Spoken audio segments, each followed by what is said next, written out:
Hey, what is going on, everyone? We are back and better than ever with another brief car review for you guys, and today we've got a car that was requested by my cousin. This is the 2020 Audi Q3. So starting off with the wheels, these are the standard free 18-inch 5-spoke silver wheels, which can be upgraded to the 19-inch multi-spoke wheel option for an extra $800. As we come around to the back here, you'll notice that this isn't that big of an SUV. That's because it's the smallest SUV that Audi offers in the US. However, its exterior dimensions are almost identical to the competitor cars like the BMW X1 and X2. You'll also notice that the back of this thing looks very similar to its big brother, the Audi Q8, which I think is just a phenomenal SUV. This car is finished in the Navara Blue metallic color option, which is free, as well as Pulse Orange and Ibis White. There are 6 other color options, which will cost you an extra $600. All around, this isn't a bad looking SUV at all. In fact, I actually think Audi did a very good job with the front end. They gave it a little facelift, and it now looks more aggressive when you compare it to previous year models. And now let's hop on inside and see how the interior looks.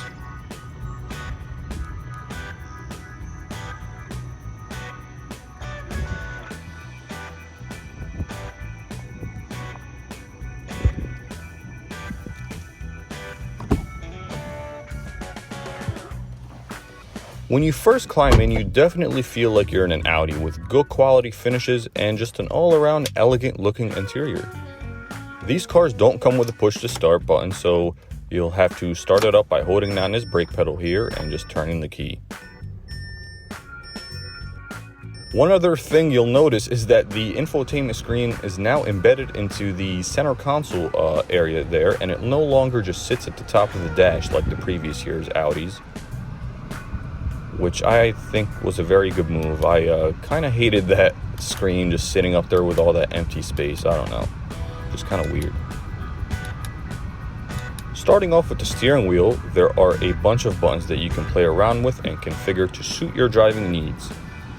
You can have the instrument cluster display whatever you want in the middle there, such as your date and time, radio station, fuel consumption, MPG, your call logs if you have your phone paired to Bluetooth, or just about whatever you want with these left buttons on the steering wheel right here. On the right side of the steering wheel is where you can control your infotainment screen to do a number of simple functions. This, for instance, is a master mute button, if you will, which can be configured to perform any action that you set. This little dial is your volume control, and these 2 buttons are how you toggle through radio stations or tracks. You can also mute or unmute the audio by pressing this little dial.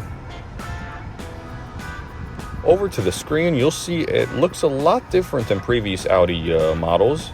It's a pretty responsive touchscreen, which you can use to set up a bunch of stuff. For instance, you can select your desired driving mode by going into the vehicle section and choosing between the 5 different driving modes.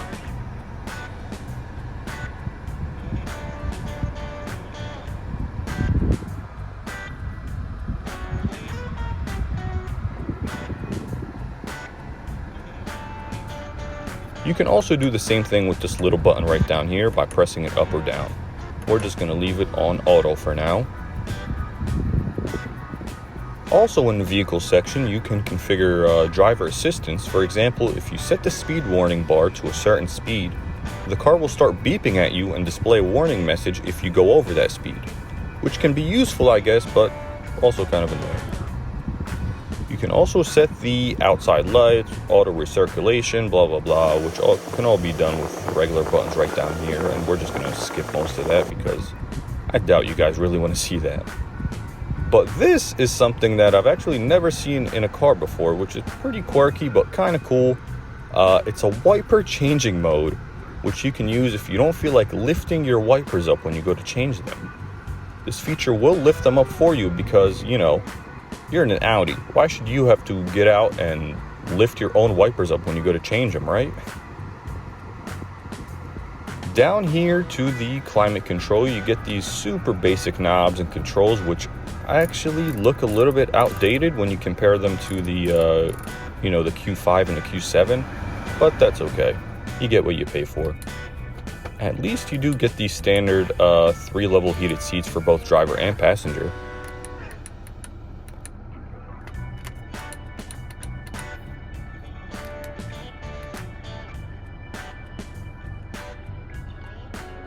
You also have these plain buttons down here, like the traction control, auto start and stop, your hill descent, and 4-way hazards. Nothing crazy at all. You also got a USB-C and a regular USB port way down there, and a 12-volt charging port.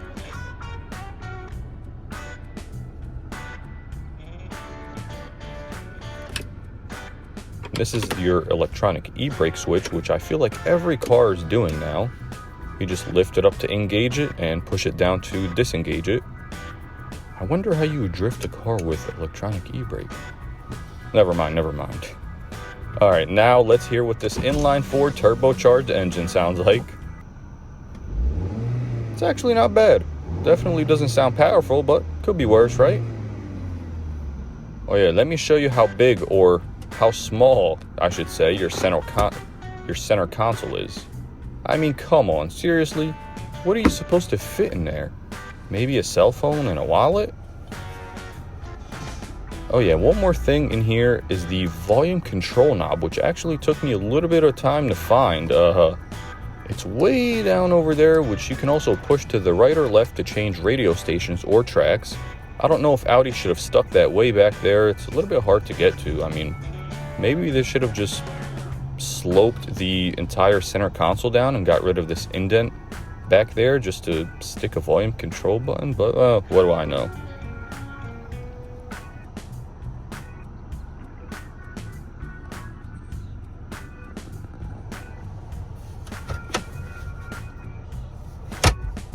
Before I forget, there is also a nice little sunroof up there, which actually looks pretty cool when it's open and you look at it from the outside.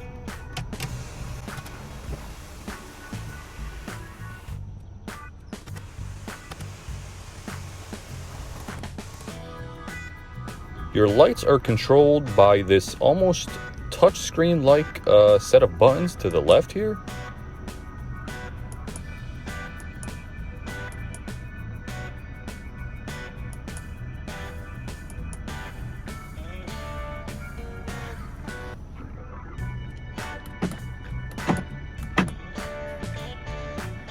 The windows are all fully automatic, of course.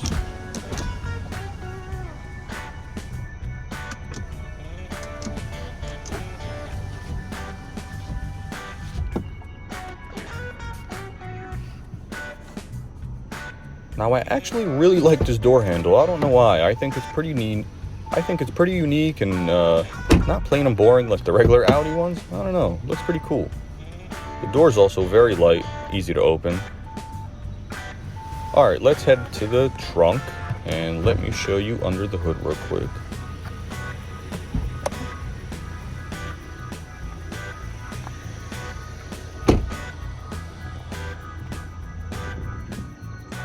You do get a surprising 23.7 cubic feet of cargo room considering the sloped roofline.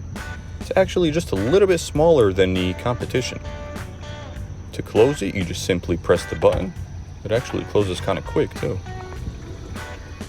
Now onto my least favorite part of this car, and it's got to be these rear seats. I mean, there is barely any legroom back here, and I'm only 5'10".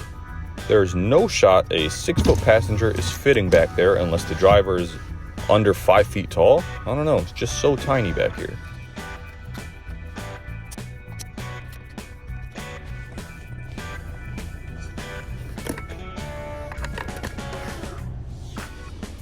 I mean, the middle seat here should only really be used as cup holders because no one is fitting in this middle seat. Let's be real here.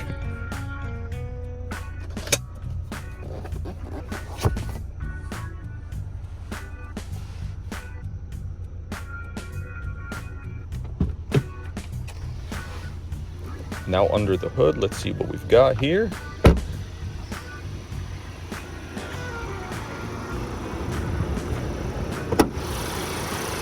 there it is. Turbocharged inline 4-cylinder engine, which is actually pretty peppy, which we'll get to next.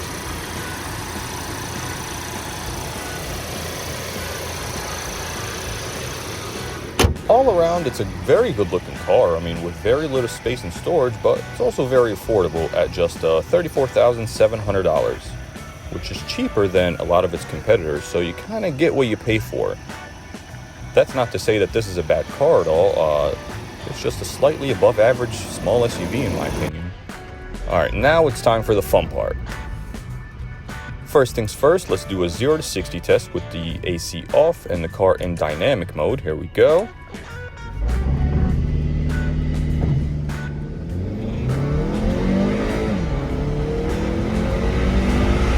So like I said, right, it's peppy, but it's definitely not fast. I mean, it's got some decent acceleration though, no question. The ride quality is above average as well. It's not the most comfortable, but these are actually nice seats that kind of hug you.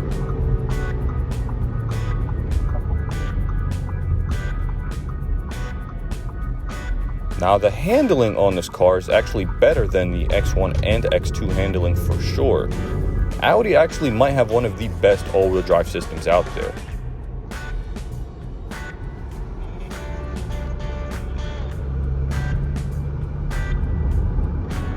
There is zero steering wheel play, and the car goes exactly where you want it to go, even when it's not in dynamic mode.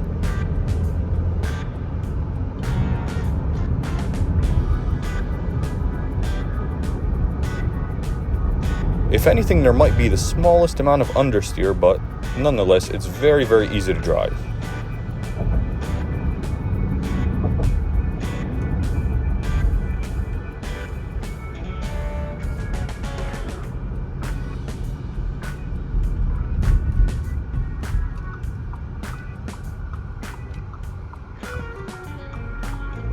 Okay, let's do another quick acceleration. I mean, listen, you'll be able to pass a car pretty confidently, but you're not winning a lot of drag races in this thing, you know? If you want that, then you're better off going for one of Audi's S-Line SUVs.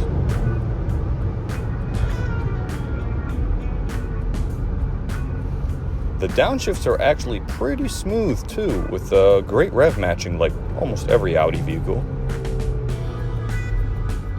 And when you put this thing into comfort mode, you really won't get a rough ride or aggressive feel.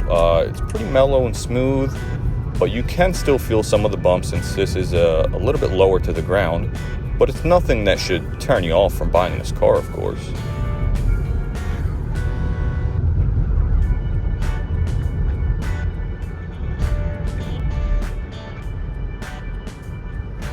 The brakes are really solid, but actually not as jumpy or as strong as BMW, I must say that. I've driven a bunch of Audi and BMW SUVs with identical mileage, and the BMW's brakes just seemed a little bit better in my opinion. Nonetheless, these brakes are still better than the majority of other cars or SUVs out there by far.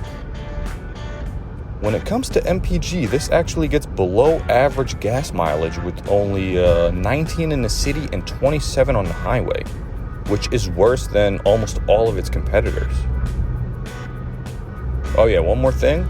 This car does have a pretty high resolution backup camera too. So, who's this car for? This car is for someone who doesn't necessarily need all the power and the space of a traditional SUV, but doesn't want to spend the high price tag while also enjoying and experiencing German engineering and luxury. I know that's a mouthful, but if that sounds like you, this car might be a great fit. Just don't have any tall passengers in the back seat. They will not be happy with you. That's going to do it for this one, guys. As always, I really do appreciate you guys watching my videos, and I hope I've earned a subscriber out of you today. Everyone counts, and I can't grow this channel without you, so if you're not subscribed, please do so by clicking that red button. It really helps me out, and it's free. Who cares, you know? Besides, who else is going to show you POVs of doing 0 to 60s in everyday cars and showing you what you really want to see, huh?